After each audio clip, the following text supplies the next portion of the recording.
अस्सलामुअलैकुम dear students. आज जो टॉपिक हम पढ़ने जा रहे हैं वो है बायोलॉजी पार्ट 1 चैप्टर नंबर 7 का इंट्रोडक्शन है। किंगडम प्रोटिस्टा जिसके अंदर हिस्ट्री बताएंगे सबसे पहले, उसके बाद मेजर ग्रुप है उसके प्रोटिस्टा के, उसके बाद एलजी किसे दो यूग्नोइड्स और डायटोमिक बताऊंगा।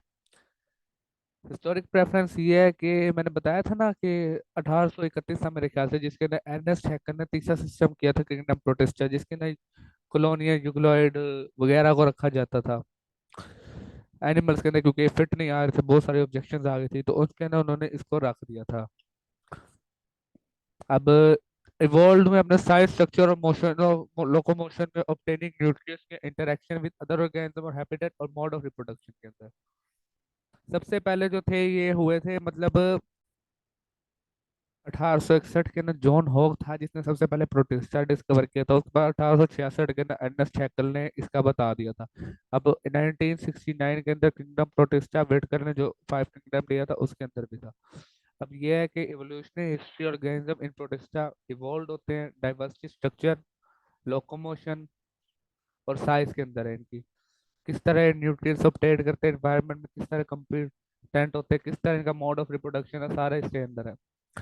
अब मेजर ग्रुप ऑफ प्रोटिस्टा के ना पहला प्रोटोजोआ है, दूसरा एल्गी है, तीसरा फंजाई है। पहला प्रोटोजोआ है, प्रोटोजोआ यूनिसेलुलर होता है, most ingest their food by endocytosis. अच्छा, अब इंडोसाइटोसिस क्या होता है? अब इंडोसाइटोसिस ये होता है process of taking in of food by cell through vesicles, और इंजेस्ट होता है इनटेक।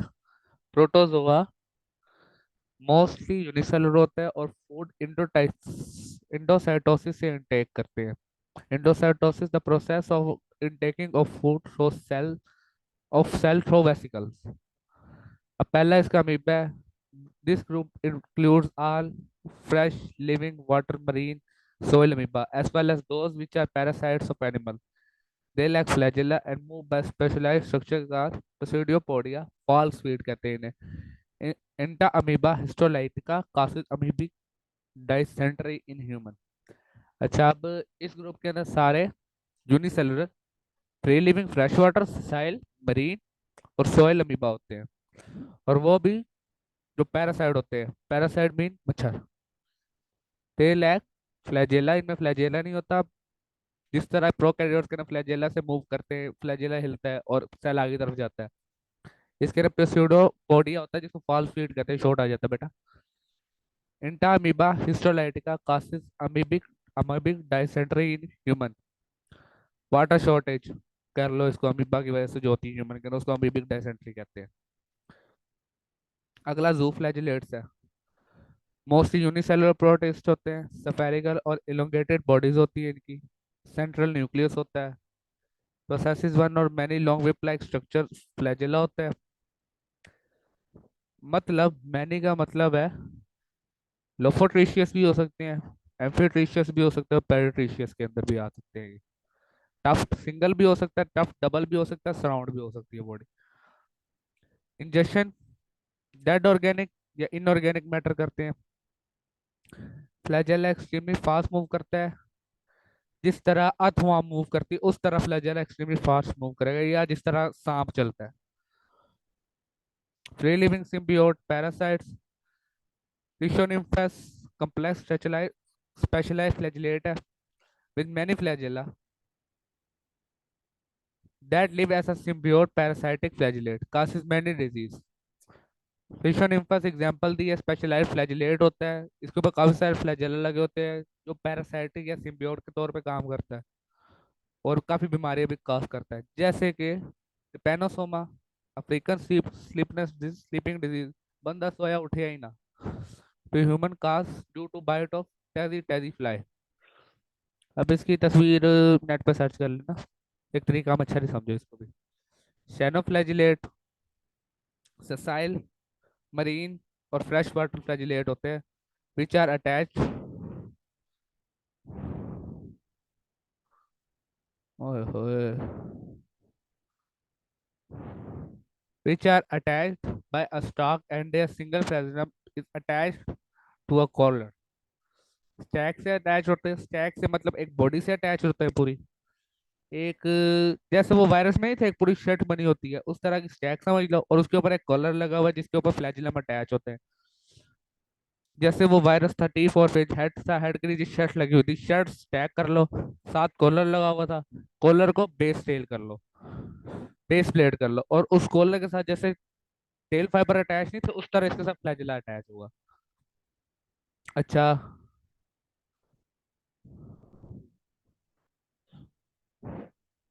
अब अगला है फोर अमाइनिफिरॉन्स और एक्टिनोपोड्स।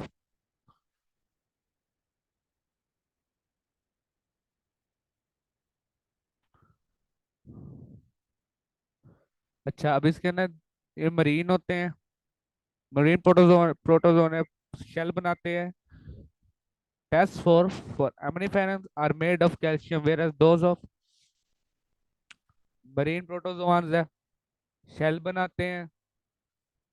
अब इसके अंदर फोर अमाइनोफिरॉन्स जो होता है वो कैल्शियम का सेल बनाता है, और एक्टिनोपोड जो है वो सिल्सिया से शेल बनाता है। सिल्सिया एक में सिल्सिया की कंपोजिशन है, एक्टिनोपोड के अंदर और अमाइनोफिरॉन्स के अंदर कैल्शियम की डिकम्पोजिशन होती है, मतलब कैल्शियम से उनका शेल बना होता है। साइटोप्लाज्मिक, और इसके अंदर पोर्स होते हैं जिसके अंदर साइटोप्लाज्मिक इनटेक या इंजेक्शन हो रही थी, मतलब साइटोप्लाज्मिक मटेरियल बाहर भी जा रहा होता है और जरूरी सौदा अंदर भी जा रहा होता है इसके।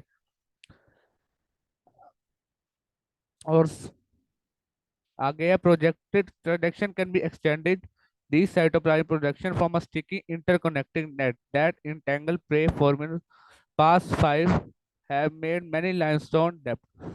अच्छा, बड़ी औखी जबान लिखी हुई है, इसको आसान अल्फाज में कन्वर्ट करने की कोशिश करते हैं।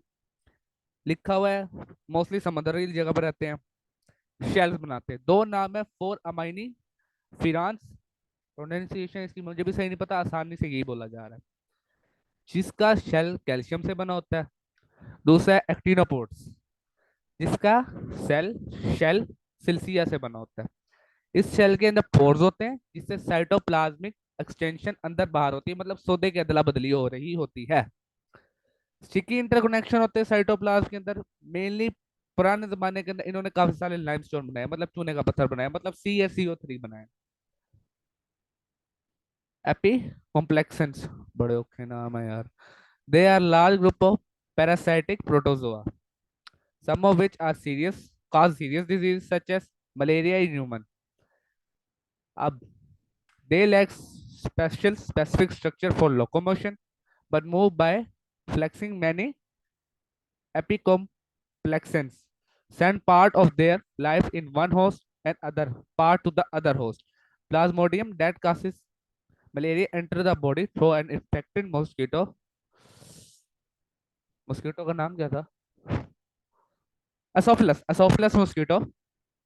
Plasmodium first enter liver and then blood cell। Asophilus ही था ना, चलो जो भी था। Causes malaria enter the body through a infected mosquito। Plasmodium first enter liver and then blood cell, where it multiplies.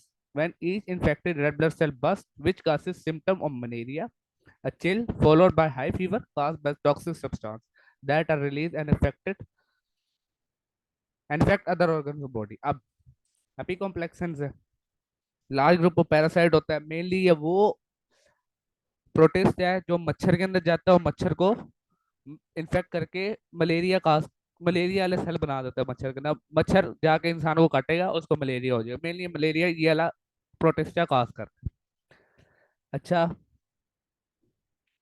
They lack special special structure for locomotion, और मतलब इनके अंदर फ्लैजिला या पसिडियोपोडिया वगैरह नहीं होते, स्पेशल स्ट्रक्चर से मूव नहीं करते, लेकिन फ्लेक्सिन एपिकोप्लेक्स से होती है।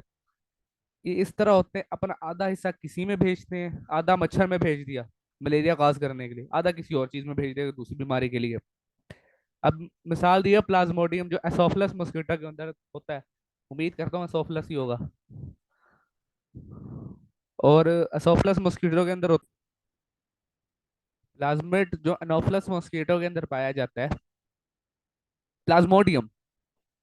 अब इन्फेक्ट कैसे करता है वो, सबसे पहले जाकर रेड ब्लड सेल पर अटैक करता है, रेड ब्लड सेल को कर दिया उसने इन्फेक्टेड, इन्फेक्टेड करके रेड ब्लड सेल बस्ट, मतलब बेचारे की 120 दिन से पहले ही जिंदगी खत्म हो गई, कैंसर हो गया गरीब को। और अब फिर इसके सिम्टम्स आते हैं, सबसे पहले ठंड लगती है, जिसके बाद बुखार चढ़ता है तेज, टॉक्सिक सब्सटेंस होता है,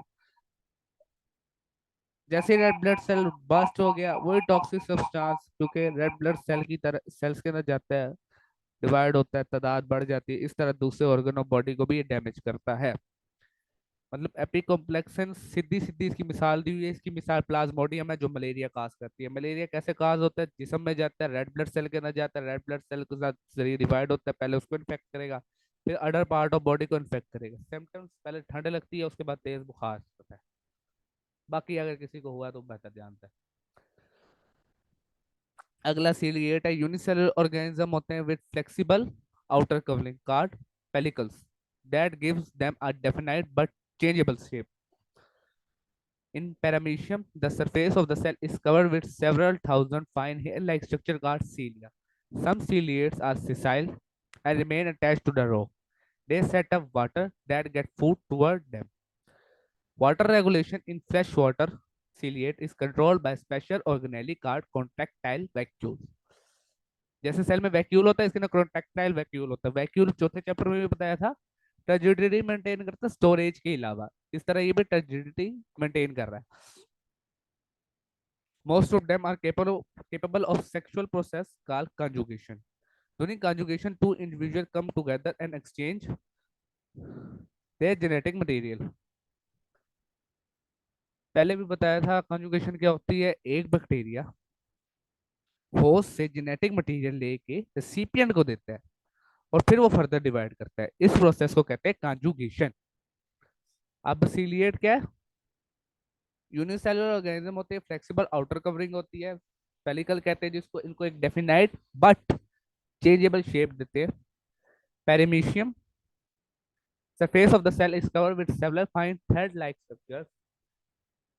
पैरामीशियम की बॉडी के ऊपर धागे बंधे होते हैं आम से अल्फाज में, जिसको हम सीलिया कहते हैं।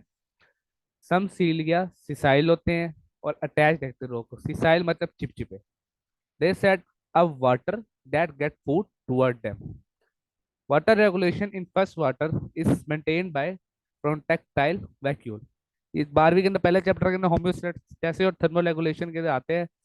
हाइड्रोफोबिक, हाइप्रो हाइड्रोफोबिक, हाइड्राफोबिक, और एक होता है जिसके अंदर ट्रेजेडी बढ़ाना कम करना, इस तरह की चीजें थी।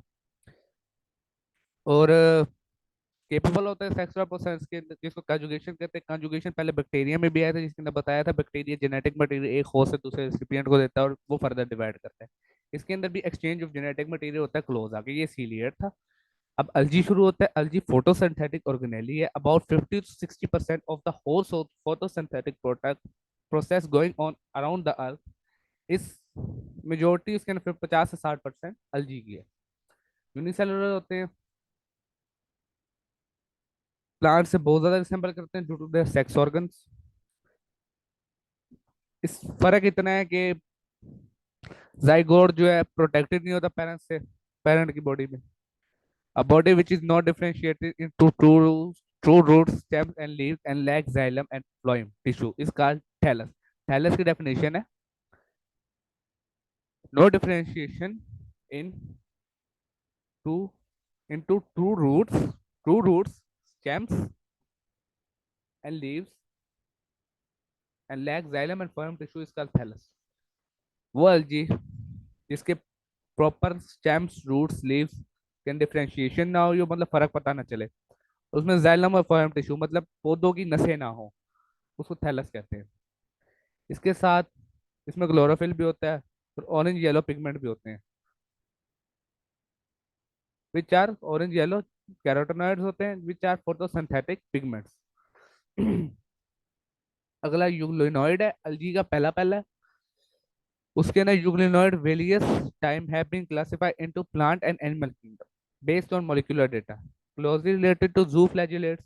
जूफ्लैजिलेट्स स्फेरिकल होते हैं, इलोंगेटिंग होते हैं, बॉडीज होते हैं, सेंट्रल न्यूक्लियस होता है, विप लाइक फ्लैजेला होता है, एक्सट्रीमली फास्ट मूव करता है। फूड इधर इंजेक्शन ऑफ डेड ऑर्गेनिक या इनऑर्गेनिक मैटर से हासिल करता है। फ्री लिविंग सिम्बियोट या पैरासाइट होता है। स्पेशलाइज्ड फ्लैजिलेट होता है जो काफी सारे डिजीज कॉज करता है, जिसकी मिसाल है ट्रिपेनोसोमा जो अफ्रीकन स्लिपनेस डिजीज कॉज करता है। मिलता जुलता है इससे plant like in their kingdom है, some of them lose their chlorophyll when they are in dark. अंधेरे के अंदर अपना क्लोरोफिल ही खो देते हैं बेचारे। And obtain their nutrients. Other species of euglenoids are always colorless and heterotrophic. कुछ प्लांट सेल असेंबल करती हैं, क्लोरोफिल होता है लेकिन अंधेरे में अपना क्लोरोफिल खो देती हैं। दूसरी जो होती है यूग्नोइड की स्पीशीज ऑलवेज कलरलेस और हेट्रोट्रॉपिक होती है। हेट्रोट्रॉपिक मतलब खुद खाना नहीं बना सकते, दूसरों पर डिपेंड करते हैं। अब अगला है diatom. The cell wall of each diatom consist of two shells, इसमें दो हैं, that overlap where they fit together, वहां मिल जाते हैं जहाँ आगलों की दाल गल गई। Cilia is deposited in the cell, and this glass-like material is laid down in integrate pattern. Diatom are major product in aquatic ecosystem because they extremely large numbers. बस याद कर लेना, डेफिनेशन ही है इसमें, समझने वाली बात तो है नहीं, जो है वो लिखा हुआ है। ये लिखा हुआ है कि बहुत ज्यादातर पानी में पाए जाते हैं क्योंकि बहुत ज्यादा लार्ज इन नंबर होते हैं। दो शेल होते हैं जो जहाँ पे उनको जगह मिलती है ओवरलैप कर लेते हैं। सिल्सिया से इनका शेल बना होता है। ग्लास लाइक मटेरियल होता है और इंटीग्रेट पैटर्न होता है। अब इंटीग्रेट पैटर्न क्या होता है? अब इंटीग्रेट पैटर्न पैटर्न होता है, जरूफ होता है, उसके ऊपर फूल बूटियां बनाई होती हैं। उस डिजाइन को इंटीग्रेट पैटर्न कहते हैं। डाई एटम का वही पैटर्न होता है इंटीग्रेट पैटर्न। जरूफ या कोई भी चाय वगैरह वाला बर्तन जिसके ऊपर फूल वगैरह नक्शो निगार बनाए हो, वो इंटीग्रेट पैटर्न कहते हैं उसको। अब अलजी का बाकी हिस्सा इंशाल्लाह अगले टॉपिक में आपको पढ़ाया जाएगा। Stay tuned.